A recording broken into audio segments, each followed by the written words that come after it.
ದೊಡ್ಡಬಳ್ಳಾಪುರದಲ್ಲೊಂದು ತಂಡ ಕಿರುಚಿತ್ರವೊಂದನ್ನು ನಿರ್ಮಾಣ ಮಾಡ್ತಾ ಇದೆ. ಅದು ಈಗಾಗಲೇ 8 ದಿನಗಳ ಚಿತ್ರೀಕರಣ ಸಹ ಮುಗಿಸಿದೆ. ಇದು ಒಂದು ಸಾಮಾಜಿಕವಾದ ಕತೆ.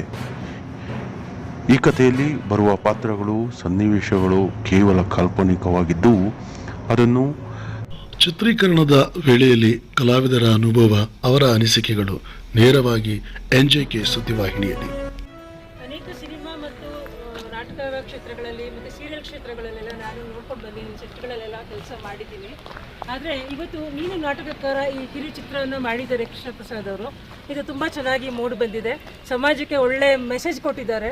ಜೊತೆಗೆ ಹೊಸ ಹೊಸ ಪ್ರತಿಭೆಗಳನ್ನ ಈ ನಮ್ಮ ದೊಡ್ಡಬಳ್ಳಾಪುರ ತಾಲೂಕಿನಲ್ಲಿ ಆಚೆ ತಂದಿದ್ದಾರೆ. ನಿಜಕ್ಕೂ ಎಲ್ಲರೂ ಪ್ರತಿಭೆ ತುಂಬ ಚೆನ್ನಾಗಿ ಮಾಡಿದ್ದಾರೆ. ಎಲ್ಲರೂ ನೋಡಿ ಮೂವಿಯನ್ನು ಅಂತ ಹೇಳ್ತೀನಿ. Thank you.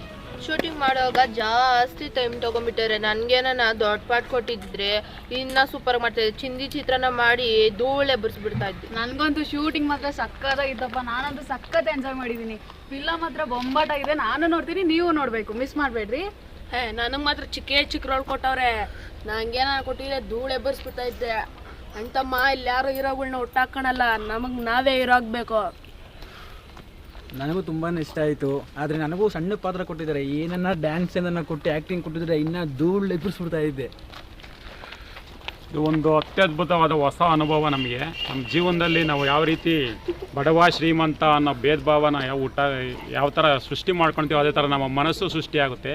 ಅದಕ್ಕೋಸ್ಕರ ಅತ್ಯದ್ಭುತವಾದ ಕೃಷ್ಣ ಪ್ರಸಾದ್ ಅವರು ನಮಗೆ ನೀನು ನಾಟಕಕಾರ ಶಾರ್ಟ್ ಫಿಲಮ್ನಲ್ಲಿ ಒಳ್ಳೆ ರೋಲನ್ನು ಕೊಟ್ಟು ನಮಗೆ ಒಂದು ಮುಂದೆ ಒಳ್ಳೆ ಜವಾಬ್ದಾರಿಯುತವಾದ ಕೆಲಸವನ್ನು ಮಾಡಿಕೊಟ್ಟಿದ್ದಾರೆ. ತುಂಬ ಧನ್ಯವಾದಗಳು. ಈ ಚಿತ್ರದಲ್ಲಿ ನಾನೊಬ್ಬ ಲಾಯರ್ ಆಗಿ ನಟನೆ ಮಾಡಿದ್ದೀನಿ. ರಿಯಲ್ ಆಗಿ ಲಾಯರ್ ಆಗಬೇಕಾಗಿತ್ತು. ಮತ್ತೆ ಚಿತ್ರದಲ್ಲಿ ಕಲಾವಿದರನ್ನು ಅರಸಿ ಹಾರೈಸಿ ಎಲ್ಲ ನಿಮ್ಮ ಆಶೀರ್ವಾದ.